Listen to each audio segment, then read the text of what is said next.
Icon star Allu Arjun హీరోగా, Rashmika Mandanna heroine గా, దర్శకుడు సుకుమార్ తెరకెక్కిస్తున్న అవైటెడ్ పాన్ ఇండియా సీక్వెల్ చిత్రం పుష్ప 2 ది రూల్ కోసం అందరికీ తెలిసిందే.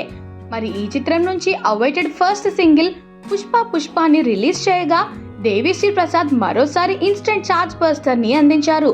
అయితే ఈ సాంగ్ వచ్చి 24 గంటలు కూడా గడవకుండానే ఈ సాంగ్ ఏకంగా 9 దేశాల్లో ట్రెండ్ అవుతూ గ్లోబల్ గా అద్దరగొడుతోంది.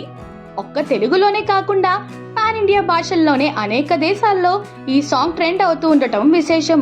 అంతేకాకుండా గత 24 గంటల్లో అయితే వరల్డ్ లోనే అత్యధికంగా చూసిన సాంగ్ గా కూడా ఇది నిలిచింది.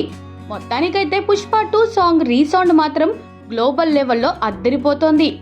ఇక ఈ చిత్రానికి మైత్రి మూవీ మేకర్స్ నిర్మాణం వహిస్తుండగా ఈ ఏడాది ఆగస్టు 15న పాన్ ఇండియా భాషల్లో ఈ చిత్రం గ్రాండ్ గా రిలీజ్ కాబోతోంది.